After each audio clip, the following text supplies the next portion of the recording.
नर्मदे हर प्राचीनतमा रौद्ररूपिणी मेकलसुता रेवामय्या आपल्या उभय तटांना पावन करीत तपसांची आई होऊन हजारो वर्ष वाहते. देवी देवतांचेही पाप दोष हरण करणारी ही भगवान भोले शंकराची लाडकी कन्या तापत्रयेने पोळलेल्या जीवांना आजही पापांपासून मुक्ती देते. रेवा तीरे तपत्कुर्यात. नर्मदेच्या तीरावर दोन्हीही काठांवर ऋषीमुनी, घोर तपस्वी, साधू, महात्मा अव्यक्तात राहून हजारो वर्ष अनुष्ठानाला बसलेत. परमात्म्याच्या नामगजराने हा परिसर दुमदुमून गेलाय. कित्येक हजारो वर्षांच्या नामस्मरणामुळे निर्माण झालेल्या ऊर्जा लहरींमुळे मन एका निगूढ शांत मनस्थितीमध्ये स्थिर होतं. ओंकारेश्वर. नर्मदेच्या तटावर असलेल्या या ज्योतिर्लिंगाची इथे आगळी शोभा दाटली आहे. कित्येक गुरुशिष्य परंपरा या पावन तटांवर जन्मल्या आहेत, रुजल्या आहेत. आनंदी आनंद संप्रदायाच्या ह्याच गुरुशिष्य परंपरेतले श्री चंद्रशेखरानंद, श्री ब्रह्मानंदांनी श्री चंद्रशेखरानंदांना दीक्षा दिल्यावर श्री चंद्रशेखरानंद 1920 साली मध्य प्रदेशमधल्या मोरटक्क्याला आले. घोर तपस्येत राहून परमहंस तिथल्या एका पिंपळाच्या झाडाखाली दिगंबर अवस्थेत बसलेले असायचे. मंधाना संस्थानामध्ये एडीसीच्या हुद्द्यावर असलेल्या एका राजस्थानी तरुणाला परमहंसांबद्दल आकर्षण वाटू लागलं. तो त्यांच्या सान्निध्यात राहू लागला. त्याचा सेवाभाव पाहून परमहंसाने त्याला दीक्षा दिली आणि त्याचं नामकरण केलं अनंतानंद साईश. अनंतानंद साईश हे भोले शंकराचे साक्षात मूर्तरूप होते. त्यांच्या सद्गुरूने त्यांना कायम नर्मदे किनारी राहायचा आदेश दिला. सद्गुरू हे शरीर नसून तत्व आहे.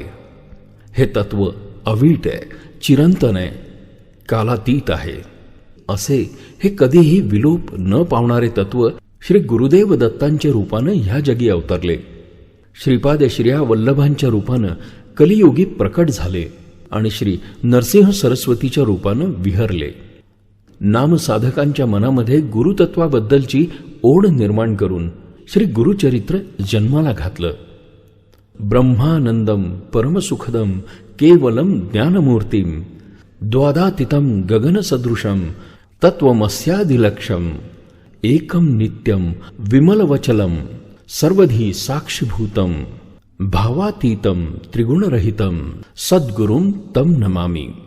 सद्गुरु भक्तराज महाराजांचे जीवनचरित्र हे साक्षात गुरुचरित्र आहे. हे चरित्र जेवढे परमपूज्य भक्तराज महाराजांचे आहे तेवढेच ते त्यांच्या सद्गुरू श्री अनंतानंद साईशांचे आहे. एके दिवशी महाराजांना त्यांचे सद्गुरूंनी सांगितलं होतं, अब मैं तेरे को गुरुचरित्र बताता हूं.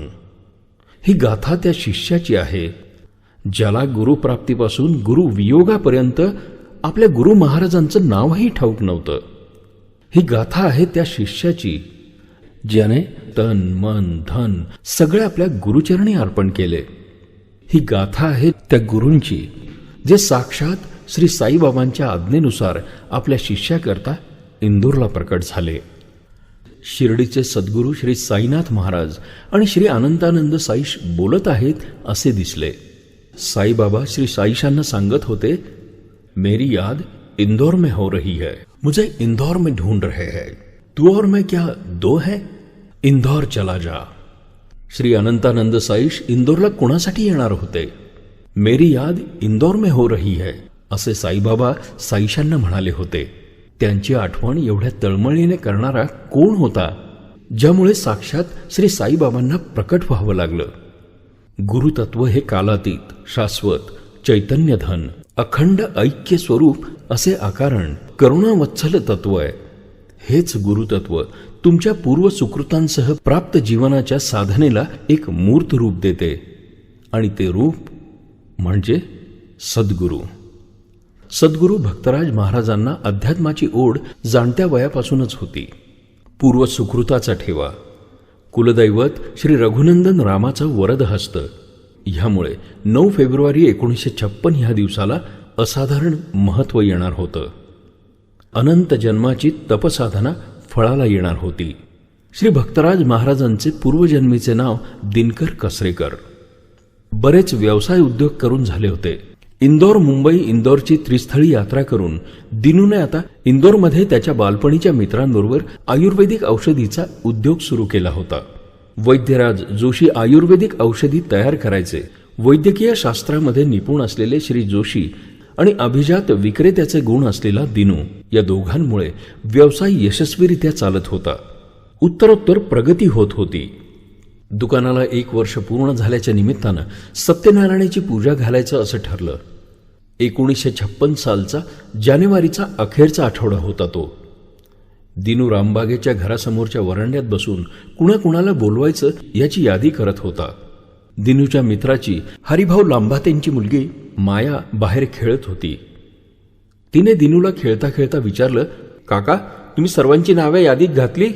तुम्ही साईनाथांचे एवढे मोठे भक्त, त्यांना जेवायला नाही बोलवणार? त्यावर दिनू म्हणाला, का नाही, त्यांचं नाव पहिलं.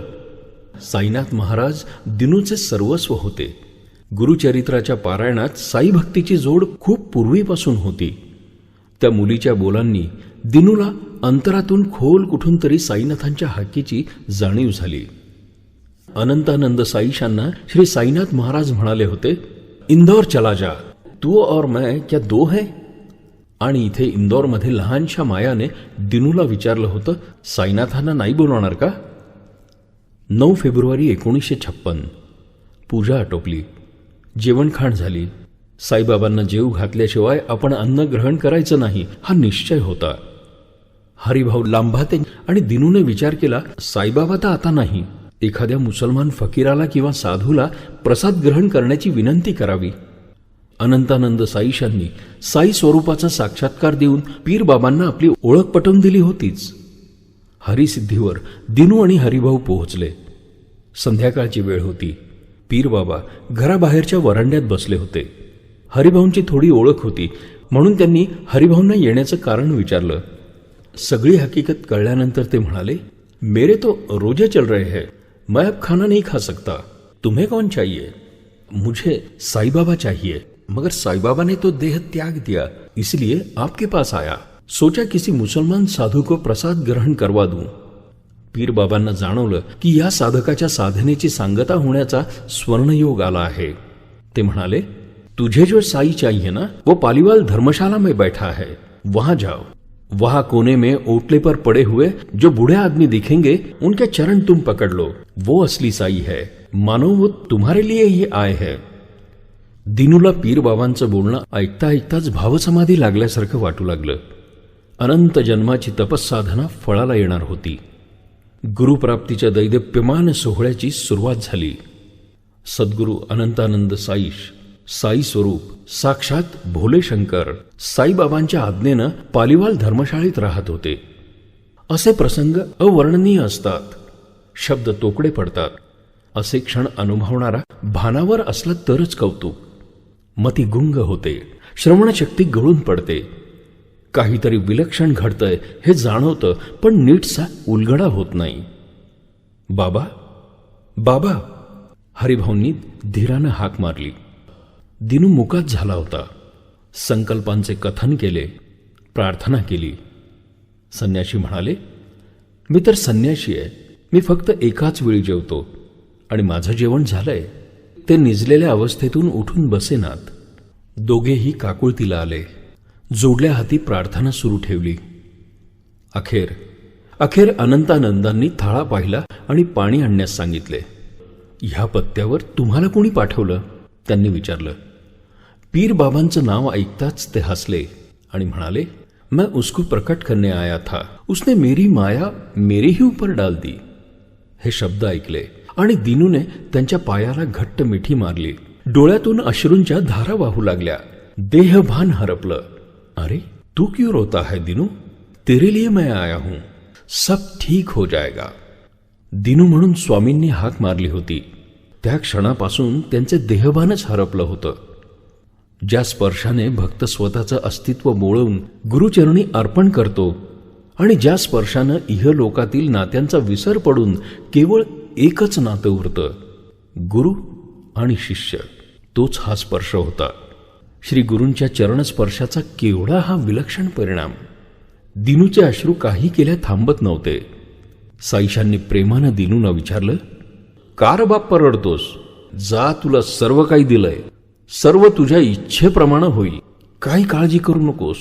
जा, तुझे सब कुछ दे दिया. गृह पादो कृकम पित्वा गुरो रुचिष्ठ भोजनम गुरुर्मूर्ते सदा ध्यानम गुरुमंत्र सदा जपेत. गुरोरुचिष्ठम भोजनम. गुरूंचे उच्चिष्ठ दिनूच्या पोटात गेले होते. त्या क्षणापासून दिनकरचे स्वरूप बदलले. बाहेरच्या जगाशी संबंध तुटला. आजवरच्या दुर्मतींचा दुर्गंध जळून जात होता. साई नामातच रंगलेला श्वास नाभी कमलातला ब्रह्मरसगंध चाखू लागला. त्याचा देह, मन, बुद्धी, चित्त, अहंकार आपल्या दशेंद्रियांसह श्री सद्गुरूंच्या दिव्य प्रचितीत बुडून गेला. दिनूला श्री अनंतानंद साईशांनी मनोनाशाच्या या उन्मनी अवस्थेत 6 महिने ठेवलं. अहर्निश सद्गुरूंनी त्याला ध्यानमग्न अवस्थेत ठेवलं. त्याचा ज्ञान अहंकार लोपून गेला. त्वमेव माता च पिता त्वमेव त्वमेव बंधू सखा त्वमेव त्वमेव विद्या द्रविडम त्वमेव त्वमेव सर्वम मम देव देव. आई वडील सगळे काही तूच. तूच सर्वस्व. तूच सर्वे सर्वहा. या भवसागरामधून ज्ञानाचा मार्ग दाखवा हो गुरु महाराजा. संत नामदेवानं सांगितलंय, सद्गुरु वाचोनी नाम नये हाता साधन साधिता कोटी गुण. प्रथम भेट झाल्यानंतर 5-6 दिवस होऊन गेले. 15 फेब्रुवारी 1956 संध्याकाळची 6:15ची वेळ. मावळतीकडे झुकलेला सूर्य. वातावरणात सरत्या हिवाळ्याचा प्रसन्न गारवा. हिरव्यागार आसमंतात पक्ष्यांचा किलबिलाट निनादत होता.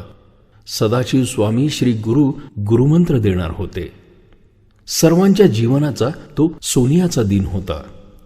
संकल्प छोडो म्हणून श्री गुरूंनी आदेश दिला. गुरुदेव, आजवर ज्ञात अज्ञात असे जे काही माझ्या चित्ती उठले, देहानं बरे वाईट जे काही घडलं असेल ते तुला संपूर्णपणे समर्पित करतो. गुरुराया, उद्याही जे जे काही होणार आहे तेही तुलाच समर्पण. हाताचे काहीही न राखता मी सर्व भावे तुझ्या चरणी समर्पित आहे. देवा, आता माझे असे म्हणून काही उरलेच नाही.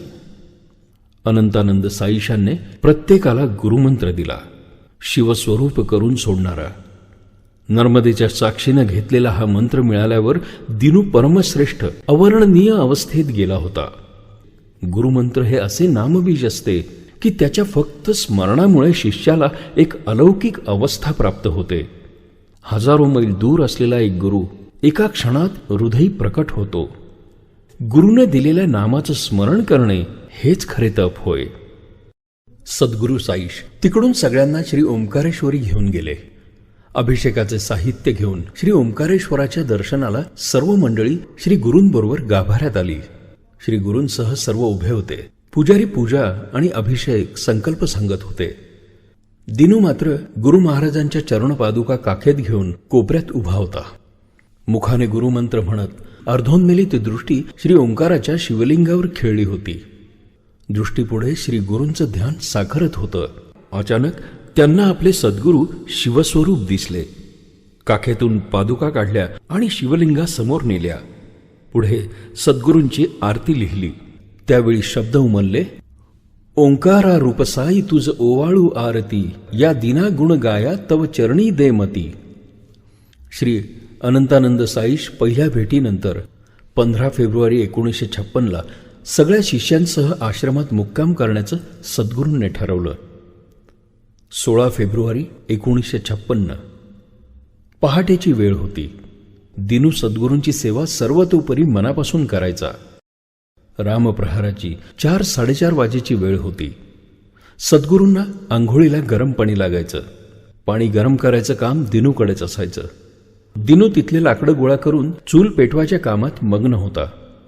चूल पेटलेली असताना अचानक चुलीतला एक पेटलेला लाकूडफाटा हाती घेऊन बेभान होऊन नाचू लागला. त्याची वैखरी उत्स्फूर्तपणे गाऊ लागली, बाप माझा हो ज्ञानवंत. या अवस्थेकडे पाहून कुणी साईशांना म्हणाले, स्वामी देखो ये दिनू क्या कर रहा है, ये तो भक्तराज हो गया. जे नाव पुढे भक्तांचा प्राणधार होणार होतं ते नाम जन्माला येत होतं. सद्गुरु दीनूला म्हणाले, देख ये लोग क्या कह रहे हैं. ये सब कह रहे हैं इसलिए मैं आज तेरे को भक्तराज बनाता हूं. अशा प्रकारे 16 फेब्रुवारी 1956 रोजी वसंत पंचमीच्या पवित्र दिवशी मोरटक्का इथं परमपूज्य श्री श्यामसाईंच्या आश्रमात प्रातःकाळाच्या मुहूर्तावर भक्तराजांचा जन्म झाला. भक्तीच्या साम्राज्यातला राजराजेश्वर जन्माला आला. दिनूचा भक्तराज झाला. 1 वर्ष 9 महिन्याच्या कालावधीत बाबांनी त्याच्या सद्गुरूंची मनोभावे सेवा केली. सेवेचा एकही क्षण न गमावता बाबा सदोदित त्याच्या गुरु महाराजांबरोबरच असायचे. श्यामसाईंच्या आश्रमात बाबांच्या साधनेची सुरुवात झाली होती आणि ह्याच आश्रमात त्यांचा खऱ्या अर्थानं वाढदिवस साजरा झाला होता. एका साध्या सामान्य माणसाचं आयुष्य बदलून त्याला भक्तीचा विलक्षण वर्ख चढणार होता. काही दिवसांपूर्वी ज्या माणसाच्या आयुष्याला काव्याने स्पर्शही केला नव्हता तो आता भजने रचत होता. व्यवहारी जगामध्ये सहज समाधीचे हे साधन बाबांना त्यांच्या सद्गुरूकडनं लाभलं होतं. ते म्हणायचे, मी काही लिहित नाही, शब्द माझ्या समोर येतात आणि मी ते लिहित जातो. त्यांच्या सद्गुरूने सुरुवातीच्या काळात केलेली भविष्यवाणी होती, भजन ही सब कुछ है. भजनांची अभंग गाथा दिवसेंदिवस अधिकाधिक भक्तांना मंत्रमुग्ध करत होती. त्यांचे सद्गुरू अनंतानंद साईश त्यांना प्रत्येक भजनांची भावस्फूर्ती देत होते. जसे बोलविसी प्रभू तू अनंता तसे या जना मार्ग दावी ना आता. जास्तीत जास्त भजने या 1 वर्ष 9 महिन्याच्या काळात रचली गेली आहेत, ज्या काळात त्यांच्या गुरु महाराजांचा सहवास लाभला. श्री गुरु म्हणाले, मां वो पागल नहीं है, वो दुनिया को पागल करेगा. श्री गुरु म्हणायचे, हां मैं रंगा हूं, सब ठीक हो जाएगा. पहिल्याच भेटीत बाबांना मोठ्या बाबांनी सगळं दिलं होतं. ही सामान्य माणसाच्या अकलनाबाहेरची देणगी होती. मोठे बाबा म्हणाले होते, यह हरदम भजन ही करेगा. बाबांची चिरंतन आनंद देणारी भजने जन्माला येत होती. सहज सोज्वळ शब्दांचे अतिमधुर नादाचे भक्ती सौंदर्यानं नटलेले मनाचा आर्त भाव दर्शवणारे भजन म्हणजेच बाबांचं जीवन. हरिभाऊंनी आपल्याबरोबर दिनूला तरण्याला नेलं. तिथे बाबांनी 18 मार्च 1956 रोजी त्यांच्या त्या वेळच्या अवस्थेचं वर्णन करणारं भजन लिहिलं. उजाड झाले हे माझे घर, स्व आप्त पाहती दुरी. प्रत्येक रचलेलं भजन हे बाबांच्या त्यावेळच्या भाव अवस्थेचं वर्णन असायचं. एकदा श्री गुरु बाहेर पडल्यावर बाबांना 1-2 मिनिटांचा उशीर झाला. पाहतो तर श्री गुरु बाहेर नव्हते. बाबा घाबरून गेले. कुठे बरं गेले असतील? सायकलनं पाठलाग केला तरीही कुठे दिसेना. मनातल्या मनात रडायला लागले. आता स्वामी रागवणार आपल्याला. ते परीस बाबांकडे गेले. ते म्हणाले, अभी यहाँ से गए. तिथून बऱ्याच ठिकाणी विचारत विचारत घरी आले. आले होते आत्ताच, इथून गेलेत. प्रत्येक ठिकाणी हेच ऐकायला मिळालं होतं. हाताश बसले असता शब्द आले, धाव रे धाव गुरुनाथा, आम्ही थकलो याता याता. धाव रे धाव गुरुनाथा, त्वां दिना रक्षणा यावे, सहकुटुंब चरणी घ्यावे. धाव रे धाव गुरुनाथा, आम्ही थकलो याता याता. तीव्र प्रेमाची हाक बाबांच्या अंतःकरणानं आलेली जशी काही त्यांच्या सद्गुरूंनी ऐकली. सद्गुरू समोरून चालत आले. सद्गुरू कृपेचा बहर बाबांच्या उत्कट भाव अवस्थेला भजनाचं रूप देत होता. ह्या भजनातील दाटून आलेला आर्तभाव गुरुभक्तीची साक्ष होता. बाबांच्या आवाजात एक जादू होती. बाबांच्या गुरुप्राप्तीनंतरचा काळ हा जणू वसंत ऋतूच होता. सद्गुरु महतीची ही भजने त्यांच्या साई स्वरूप गुरु महाराजांना वाहिलेली आदरांजलीच होती. सद्गुरूंच्या सहवासात काढलेला 1 वर्ष 9 महिन्याचा हा काळ खऱ्या अर्थानं मंतरलेला होता. श्री अनंतानंद साईशांनी बाबांना सदा नामात ठेवलं. साध्या सोप्या भाषेत रचलेली ही भजनं व्यवहारी जगात रममाण असलेल्या सामान्य माणसांसाठी सहज समाधीचे साधन होते. मोठ्या बाबांनी बाबांना ज्या हळव्या भाव अवस्थेमध्ये ठेवलं त्या अवस्थेत बाबांचे प्रत्येक भजन ही त्यांच्या सद्गुरूंना आळवून केलेली प्रार्थनाच होती. श्री सद्गुरूंनी सांगितलं होतं, ये 6 महीने ऐसे ही रहेगा. याच 6 महिन्याच्या काळात आणखीन एका शिष्याच्या हृदयीची श्रद्धा श्री गुरुचरणी येऊन पोहोचली. त्यांचे नाव रामजी भैया निरगुडकर. घरी श्री गुरुदेव दत्ताची आणि मारुतीची उपासना होती. एका मित्राच्या सांगण्यावरून त्यांनी आपल्या देव्हाऱ्यात साईबाबांची तस्वीर ठेवली. या तस्वीरीची पूजा देव्हाऱ्यातल्या देवांबरोबर होत होती. एके दिवशी त्याच मित्रानं रामजी भैयांना इंदुरात श्री अनंतानंद साईश आले आहेत असं सांगितलं. साईबाबांसारखेच एक संत म्हणून रामजी भैया श्री गुरूंना भेटायला गेले. श्री गुरूंचं तेज एवढं तीव्र होतं की पहिल्या भेटीतच रामजी भैयांना श्री गुरूंच्या दर्शनाची ओढ लागली. श्री गुरु चरणांशी बसून कधी कधी भजनाला ते बाबांची साथही देऊ लागले. बाबांशी त्यांचे जन्मजन्मांतरीचे नाते जुळणार होते. गुरुवारचा दिवस, नवरात्रातली अष्टमी होती. रामजी भैयांच्या भावाकडे नवरात्र बसले होते. रामजी भैया ऑफिसमधनं घरी आले. आरती करून उपवास सोडणार तोच खडावांचा आवाज ऐकू आला. दरवाजात पाहतात तर साक्षात श्री अनंतानंद साईश उभे होते. श्री गुरूंची बैठक हळूहळू रामजींकडे होऊ लागली. रामजींकडे श्री गुरूंचे प्रथम आगमन 1956च्या ऑक्टोबर महिन्यात झाले. रामजींवर इतकी मर्जी झाली की मोठे बाबा रामजींकडे मुक्कामालाच असत. त्याच काळात बाबांकडून श्री गुरूंनी सर्वोत्तम भजने करून घेतली. 6 महिन्यांच्या उन्मनी अवस्थेतून बाबा बाहेर येऊ लागले होते. एकदा त्या काळाबद्दल बाबांनी सांगितले की माझे जगाचे, जनरीतीचे, आप्तांचे भान पूर्ण लोपवले नव्हते, पण अंतःकरणी अखंड साक्षीने श्री गुरु बोलत की बघ काय खरं आहे, काय अशाश्वत आहे, माया कोणती नि परमसत्य कोणतं आहे. साईश यांच्या दृष्टीनं, त्यांच्या स्वरूपानं, त्यांच्या शब्दांनी बाबांचा हृदय गाभारा भरून टाकायचे. श्रद्धा आणि समर्पण भाव आपल्या सद्गुरुचरणी संपूर्ण होता. निष्ठा दृढ होती. भक्तीच्या सर्वोच्च पदावर बाबांनी आपल्या सद्गुरूंना बसवलं होतं. आपले सद्गुरू टांग्यात जायला लागले की बाबा त्यांच्या पादुका हातात घेऊन टांग्याच्या मागे धावत जायचे. एकाच टांग्यात सद्गुरूंच्या बाजूला कसं बसणार? अनवाणी दुपारच्या रणरणत्या उन्हात आपल्या सद्गुरूंच्या चरणपादुका शिरी घेऊन टांग्याच्या मागे धावताना त्यावेळच्या इंदोरवासियांनी बाबांना खूपदा बघितलं होतं. सद्गुरूंनी दिलेले नाम श्वासोच्छ्वासी गोंदलेलं होतं. रामजी भैयांच्या बंधूंनी गुरुचरित्र सप्ताह केला होता. मैंने 7 दिन उपवास किए हैं, ते श्री गुरूंना बोलता बोलता बोलले. श्री गुरु तात्काळ उद्गारले, तो क्या हुआ? हमारे दिनू ने तो 6 महीना उपवास किए हैं. क्यों रे, सच है की नाही? आजूबाजूचे पाहत होते की दिनू रोज 3दा जेवतो. बाबांना प्रश्न पडला की नाही म्हणू तर श्रीगुरु रागवतील आणि हो म्हणू मी तर काही 6 महिन्यांचे उपवास केले नाहीत. मग विचार आला की सद्गुरु खोटे का बोलतील. हात जोडून ते सद्गुरूंना म्हणाले, आप जो कहेंगे वो सच है.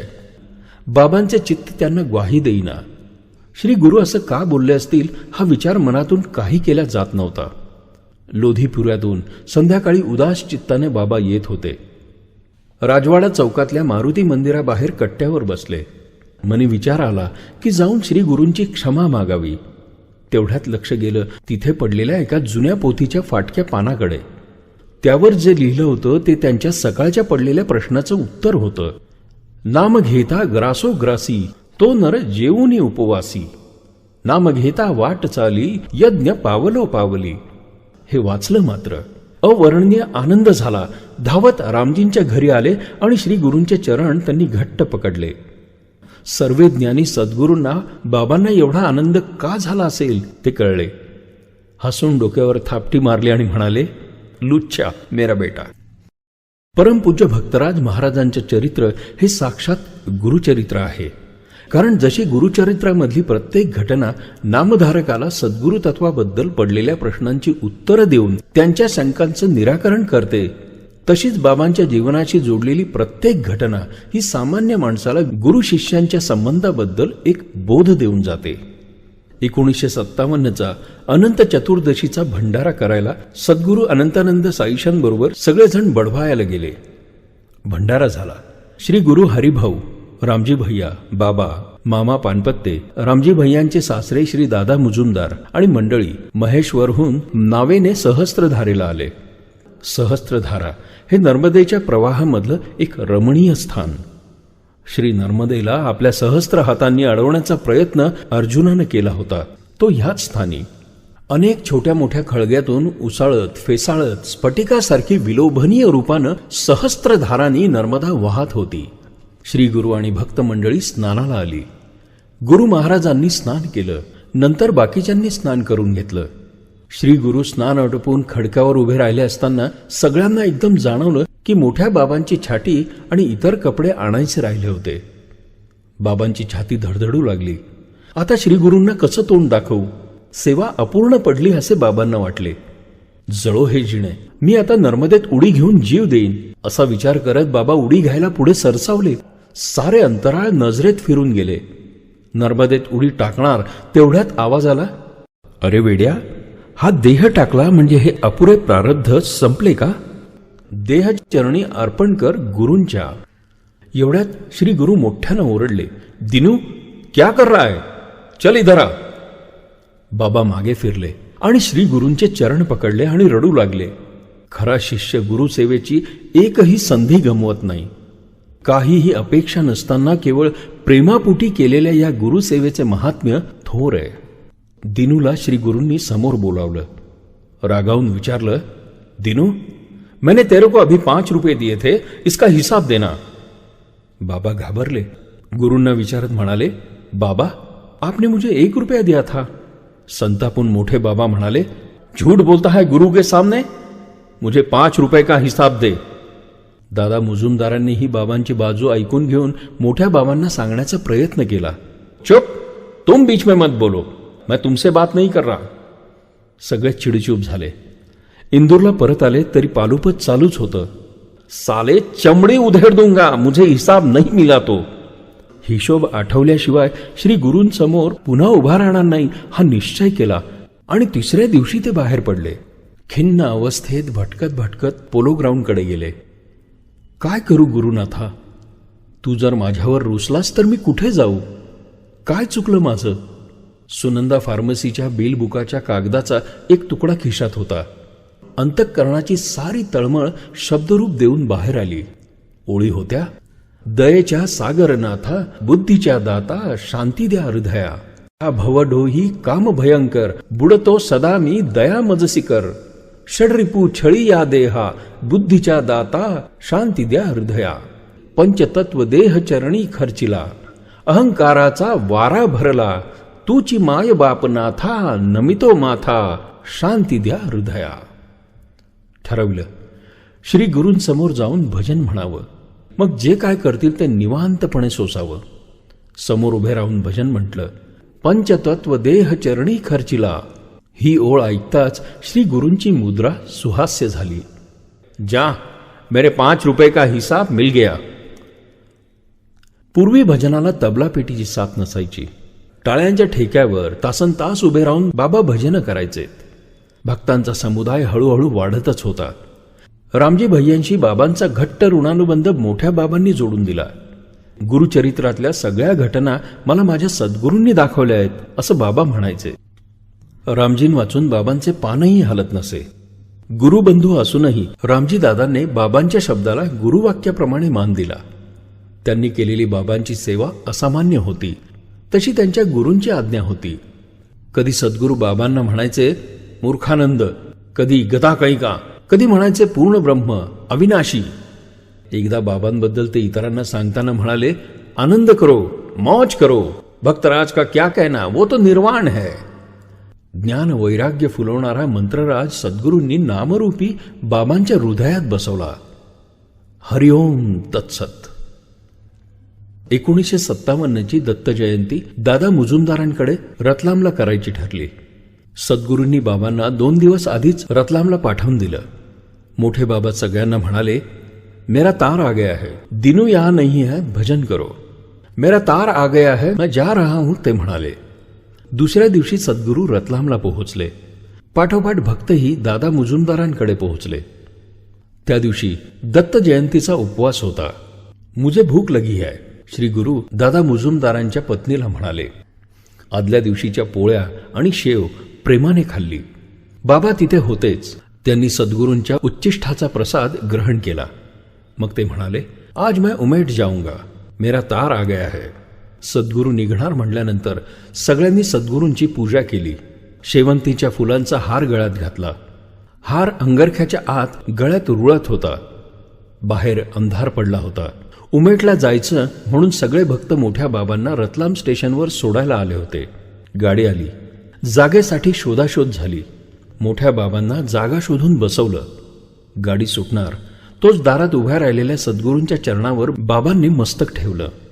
गाडी सुटणार एवढ्यात एक अनाकलनीय घटना घडली. मोठ्या बाबांच्या गळ्यातला हार एकाएकी तुटला. त्याची फुलं खाली पडू नयेत म्हणून बाबांनी आपली ओंजळ धरली. ती फुले ओंजळीत पडली.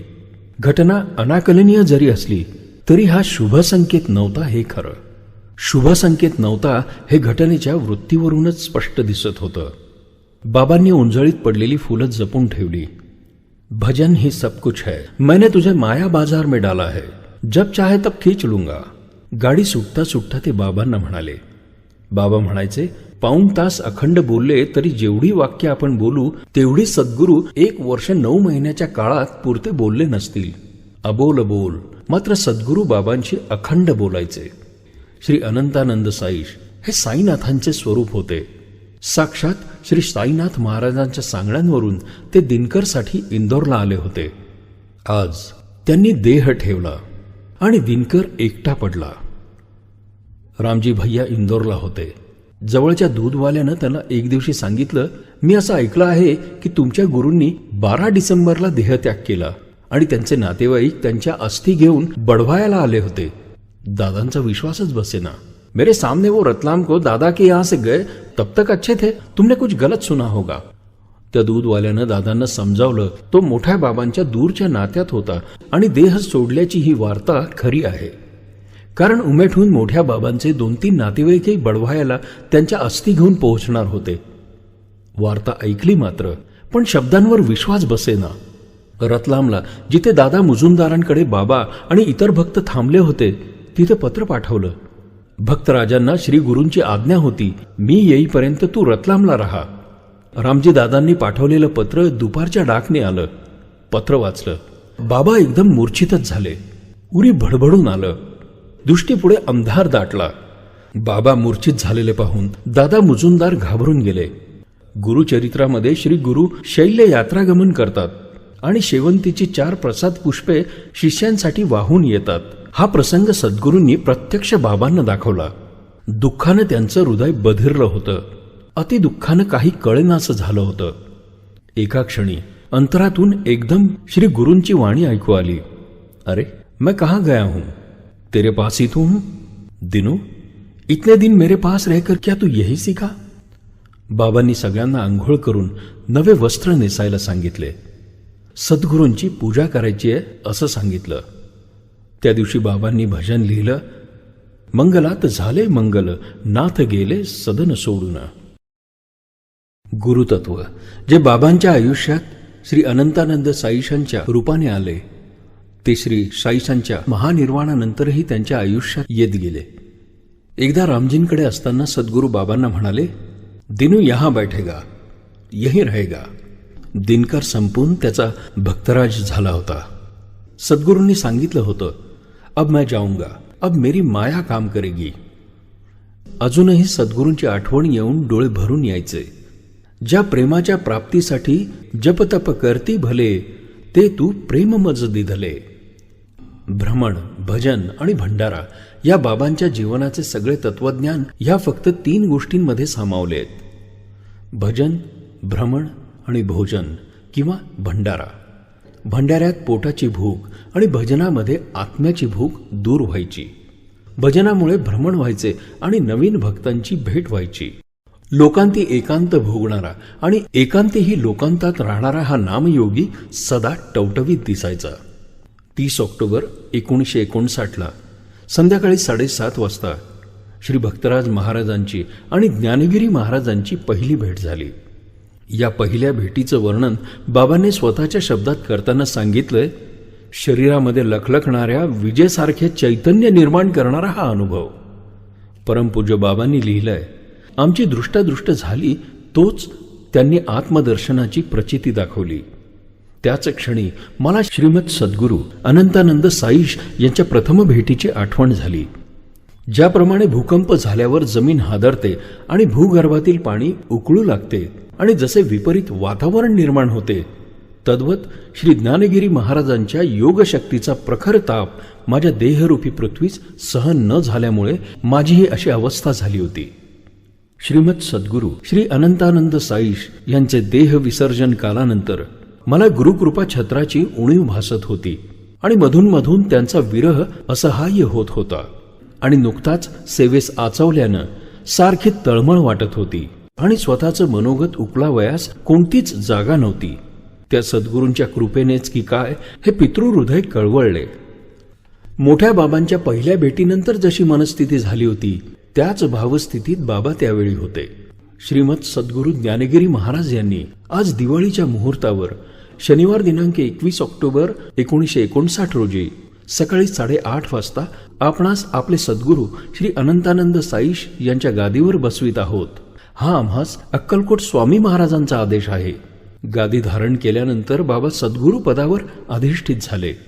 ज्ञानगिरी महाराजांच्या चरित्रात बाबांनी ही आठवण सांगताना लिहिलंय, मला काहीच सुचेना, त्यांचा शब्द मोडवेना, काय हा त्यांच्या शक्तीचा प्रताप, आणि आम्ही गादी धारण केली. शिष्याला पूर्णत्वास नेण्यासाठी सद्गुरू वेळोवेळी त्यांच्या आयुष्यात वेगवेगळ्या रूपाने येतात. ते भक्तराज महाराजांच्या आयुष्यातही आले. कुठल्या जन्माच्या ऋणानुबंध असल्यासारखे महाराजांकडनं सेवा करून घेतली आणि चैतन्याच्या या उंचीवर बाबांना नेत गेले जिथे सद्गुरू सदशिष्याला नेऊन बसवतात. श्री ज्ञानगिरी महाराज बाबांना म्हणाले, भक्तराज महाराज, आमची अशी इच्छा आहे की जसा आमचा मठ मिरजेला आहे तसा तुमचाही एक आश्रम नर्मदे तीरी असावा. मोरटक्क्याच्या आश्रमाचं बीज श्री ज्ञानगिरी महाराजांनी पेरलं. दिनू, मैं तेरे दुकान का हिसाब लेने हरदम आता रहूंगा. भक्तराज महाराजांचे सद्गुरू श्री अनंतानंद साईश त्यांना सांगून गेले होते. याची साक्ष श्री ज्ञानगिरी महाराज बाबांना देत होते. डिसेंबर 1974 ज्ञानगिरी महाराजांनी मिरजेच्या आश्रमात समाधी घेतली. मात्र देह ठेवण्यापूर्वी त्यांनी भक्तांना सांगून ठेवलं होतं, इंदोरहून आमचे भक्तराज येतील, त्यांना पूर्णाच्या पोळीवर तुपाची धार वाढा. बाबांना बातमी कळताच ते मिरजेला पोहोचले. येईपर्यंत 4-5 दिवसांचा अवधी लोटला होता. अंतदर्शन करताना बाबांच्या लोचनातून अश्रूंचे अर्घ्य ओसंडले. बाबांच्या मनी आले, देवा, हे काय तुझे प्रेम, जे कधी कोणी ना केले ते तू प्रेममज दिधले. बाबांचे सद्गुरू श्री साईस त्यांना म्हणाले होते, एक घर का नाही खाना. रानोमाळ खेडोपाडी घरोघरी बाबा सतत हिंडायचे. ह्या गावाहून त्या गावाकडे लहान मोठ्यांचा जाती धर्माचा भेद न करता भक्तांना प्रेमानं जवळ घेत गेले. जो एकदा त्यांचा झाला तो सर्वस्वी त्यांचाच राहिला. भजनांमधली आर्तता, वाणीमधले माधुर्य, विचार मांडण्याची कल्पकता आणि चेहऱ्यावरचा मिस्किल भाव भक्तांना खिळवून ठेवायचा. समजवण्याची पद्धत वेगळी असायची. काहींना सोप्या साध्या उदाहरणाचे तत्व समजवायचं. एकदा अद्वैत समजावताना एक सोपं उदाहरण देऊन ते म्हणाले होते, 1+1 is 1, there is no 2. एकदा एका शिष्यानं बाबांना विचारलं, बाबा, मी कोण आहे? दुसऱ्या क्षणी बाबांनी उत्तर दिलं, जो तुझ्यात आहे तोच माझ्यात आहे आणि तोच सर्वांच्यात आहे. 1965 बाबांची मोठी मुलगी मीना उज्जैनीला शिकायला होती. कोणी श्री पूर्ण पुरुषोत्तमाचार्य नावाचे मोठे योगी पुरुष तिकडल्या श्री शुक्ला यांच्याकडे उतरले होते. आपल्या मैत्रिणीबरोबर मीना सुद्धा शुक्लांकडे श्री पूर्ण पुरुषोत्तमाचार्यांच्या दर्शनाला गेली. हिचे वडीलही संत आहेत असं तिच्याबद्दल कोणी श्री पुरुषोत्तमाचार्यांना सांगितलं. त्यांनी मीनाला केशरी भात खायला मागितला. स्वामींचे रूप म्हणजे गौरवर्ण, धिप्पाड मूर्ती, मानेवर जटा, शुभ्र दाट दाढी, भरधार मिशा, भव्य कपाळ, तेजस्वी मुद्रा, भेदक डोळे, लुंगे आणि कुर्ता, गळ्यामध्ये जानवं आणि रुद्राक्षांची माळ. यांचं वय 175 वर्ष. बाबा आपल्या भक्तांसह उज्जैनीला आले. स्वामींच्या दर्शनाला गेले तेव्हा त्यांची पूजा चालू होती. यथासांग मंत्रोपचारपूर्वक पूजा अनुभवताना क्षणार्धात बाबांना त्यांच्या सद्गुरूचा स्वामी अनंतानंद साईश यांचा भास झाला. बाबांच्या अंतरात एक दिव्य अनुभूतीची वीज सळसळून गेली. बाबा अंतर्यामी सावधान झाले. बाबांना बघून श्री पूर्ण पुरुषोत्तमाचार्य म्हणाले, मेरा कफन बांधने वाला आ गया. रामजी दादा ज्या खोलीत राहायचे त्याच्या खालची खोली श्री पूर्ण पुरुषोत्तमाचार्यांना दिली. बाबांनी त्या खोलीत स्वामींची सर्वतोपरी सेवा केली. स्वामी नक्की कुठून आले हे कळलं नाही. कोणी म्हणायचे ते अमरकंटक कडले होते. मोरटक्क्याला आपली एक चरणपादुका सद्गुरू अनंतानंद साईशांनी टाकली. श्री ज्ञानगिरी महाराजांनी नर्मदे किनारी तुमचा एक आश्रम व्हावा अशी आमची इच्छा आहे असं सांगितलं होतंच. मोरटक्क्याचा आश्रम फक्त मोकळी जागा होती, तरी बाबा एक लहान घर करून तिथे बराच काळ राहिले. ह्या मोकळ्या जमिनीवर सद्गुरू श्री साईशांच्या स्मरणार्थ मंदिर बांधलं गेलं. मोरटक्क्याच्या आश्रमात पोहोचल्यानंतर श्री पूर्ण पुरुषोत्तमाचार्य बाबांना म्हणाले, तू मेरे में और अनंतानंद साईश में भेद करता है क्या? मैं वही हूं ये मानता है ना? फिर भी इस शरीर के लीला विग्रह को जानकर सब काम आनंद से करना. सद्गुरूंनी साक्ष पटवून दिली होती की मी तोच आहे. इंदोरच्या 6 महिन्याच्या मुक्कामातील गोष्ट.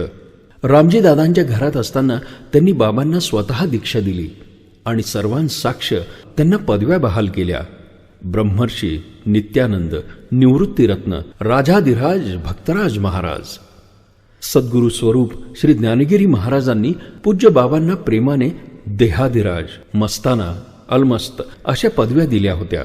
श्री साईश म्हणायचे, वो निर्वाण है, नारायण है. उरलेलं कौतुक पूर्ण करायला जणू श्री पुरुषोत्तमाचार्य आले होते. एक मधला काळ असा होता की त्या काळामध्ये परमपूज्य बाबांना 2 संतांचा सहवास लाभला. श्री 108 महंत ज्ञानगिरी महाराज आणि श्री पूर्ण पुरुषोत्तमाचार्य. श्री पूर्ण पुरुषोत्तमाचार्यांचा सहवास 1972 पासून कमी होऊ लागला. ते नंतर कुठे गेले हे कुणालाच कळलं नाही. बाबा म्हणायचे, गुरु अशा शिष्याला दीक्षा देतो ज्याला ती सावरता येईल. 84 कोटी योनींमधून प्रवास करत करत मनुष्य योनी प्राप्त होते. ही योनी जेवढी दुर्मिळ तेवढीच दुर्मिळ नरजन्मात सद्गुरूंची प्राप्ती होणं. असं सांगितलं गेलंय की आपण गुरु करत नसतो. योग्य वेळी गुरु स्वतः आपल्या समोर येतात. योग्यता बघून गुरु मनावर बीज टाकण्यास सुरुवात करतात.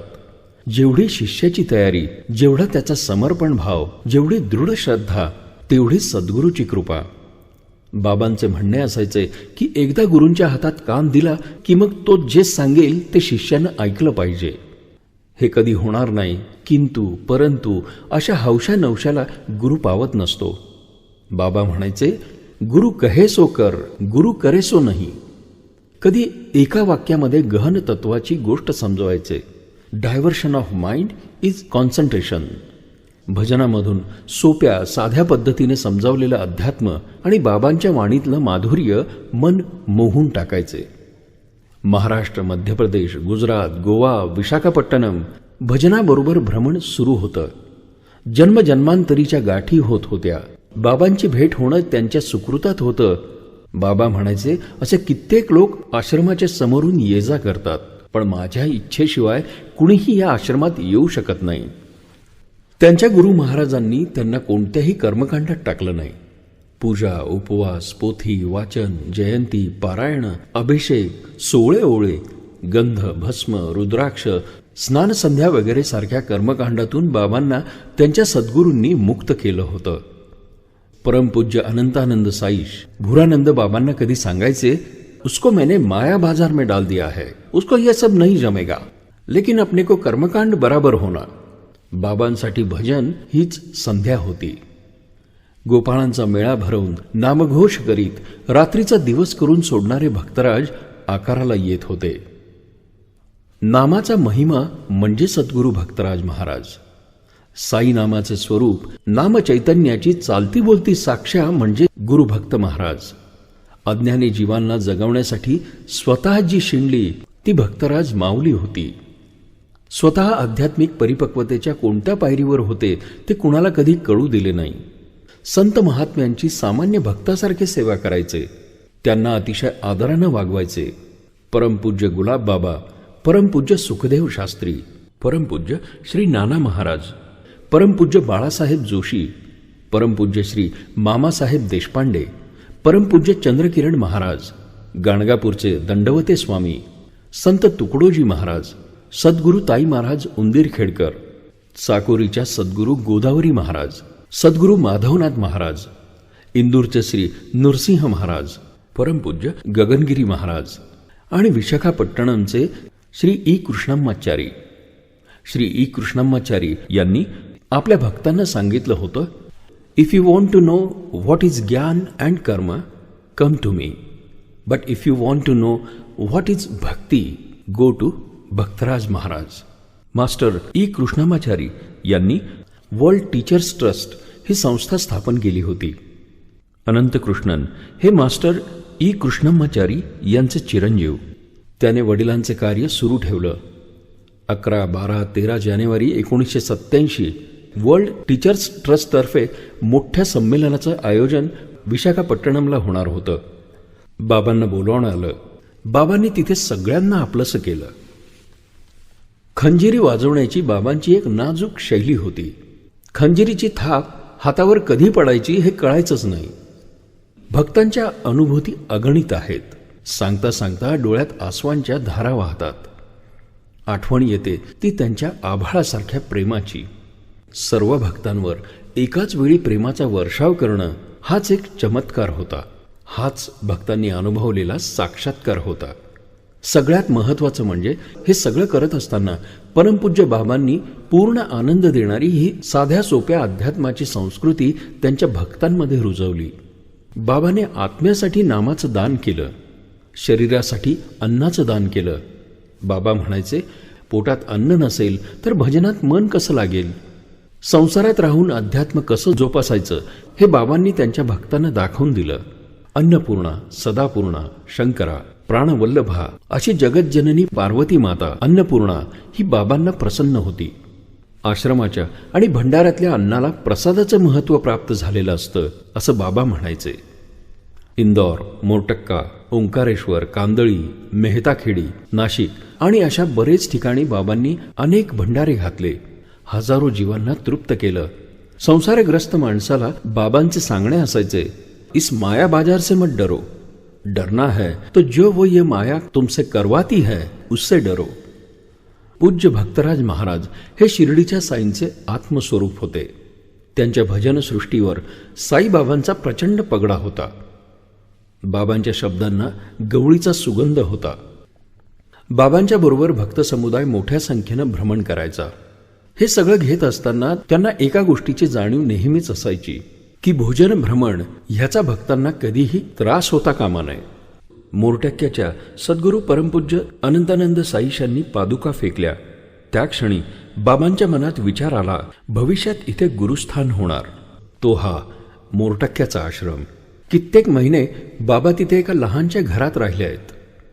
रात्रभर इथे भजनं झाली आहेत. आजही या छोट्याशा 2 खोल्या आणि हे लिंबाचे झाड जुन्या आश्रमात गेल्यावर तसेच्या तसे उभे आहेत.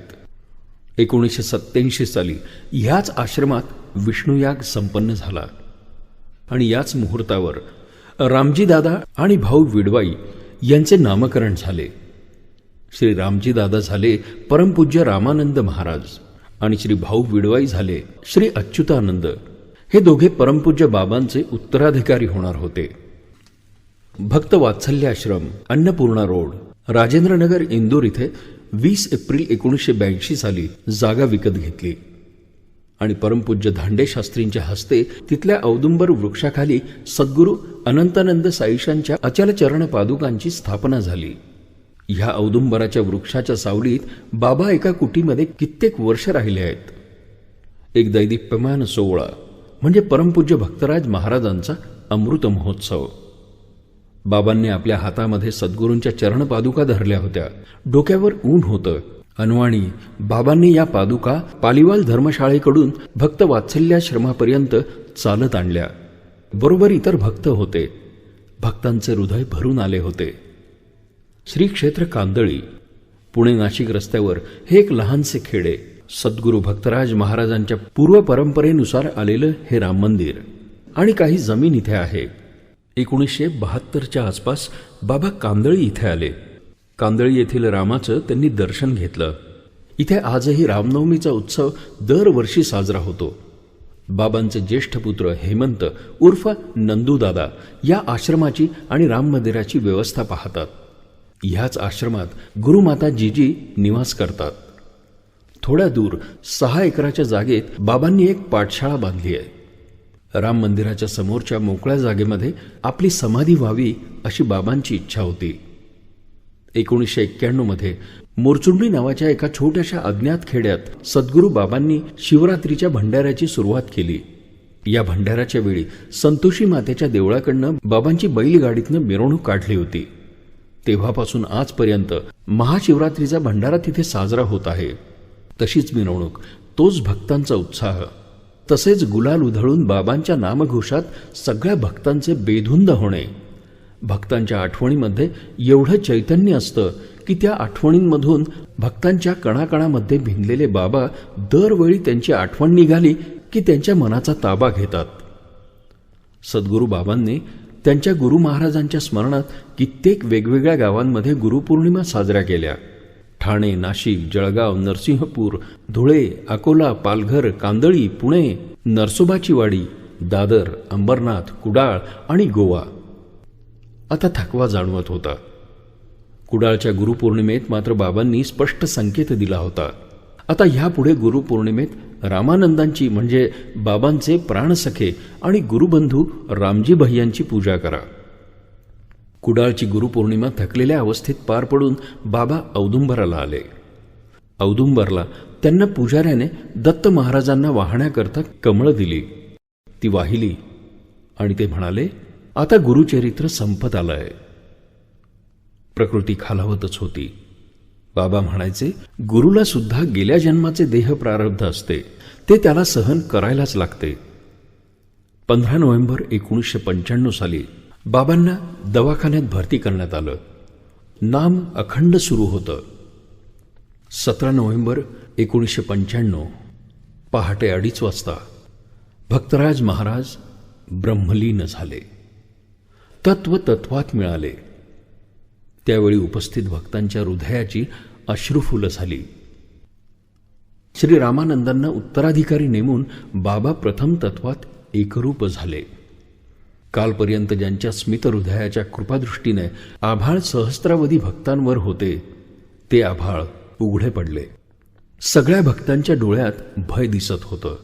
पण बाबांनंतर तेवढेच आभाळ, तेवढंच प्रेम परमपूज्य रामानंद महाराजांनी भक्तांना पुरवलं. तीच माया, तोच मायेचा पाझर भक्त रामानंद महाराजांमध्ये अनुभवत होते. बाबांच्या इच्छेप्रमाणे राम मंदिरासमोर त्यांचे अंत्यविधी झाले आणि छोटे समाधी मंदिर बांधले गेले.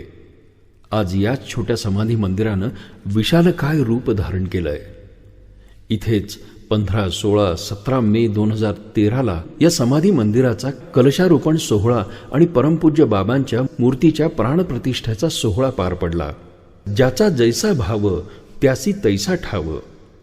संतांकडे कुणी वडील म्हणून पाहतो, कुणी आई म्हणून पाहतो, कुणी आजोबा म्हणून पाहतो, तर कुणी गुरु म्हणून पाहतो, तर कुणी आपला सर्वेसर्वा म्हणून साक्षात परब्रह्म पाहतो. जैसा आपला भाव त्याच्या चरणी, तशा अनुभूती ते आपल्याला देतात. परमपूज्य श्री अनंतानंद साईश, परमपूज्य भक्तराज महाराज, परमपूज्य रामानंद महाराज यांचे जीवन, त्यांची गाथा वेगवेगळी नसून अखंड गुरुशिष्य परंपरेची साक्ष आहे. आपले सर्व जीवन त्यांनी सद्गुरूंच्या चरणाशी ओवाळून टाकले होते. आपल्या सद्गुरूंवर असलेली नितांत श्रद्धा आणि प्रेम आपल्याला सत्याच्या आणि ज्ञानाच्या पराकुटीच्या अवस्थेत नेऊन ठेवते. हे जो त्यांचा असतो तो त्यांच्याकडे आल्याशिवाय राहत नाही. आणि एकदा का तो आला की गुरु त्याला परिसस्पर्श केल्यासारखे त्याचे संपूर्ण जीवन बदलून टाकतात. राजाधिराज, योगीराज, नित्यानंद, निवृत्तीरत्न, ब्रह्मानंदी, गंगाजल पवित्र, यमुनाजल शीतल, धर्मधुरंदर, भक्तवत्सल, प्रेमसागर, आनंदसागर, राजराजेश्वर, विशाल हृदय संपन्न, मूर्खानंद, आनंद सागर, सद्गुरु भक्तराज महाराज की जय. हरिओम तत्सत. नर्मदे हर हर हर. सद्गुरुनाथ अनंतानंद साईनाथ महाराज की जय. सद्गुरुनाथ भक्तराज महाराज की जय. सद्गुरुनाथ रामानंद महाराज की जय. हरिओम तत्सत. नर्मदे हर हर हर.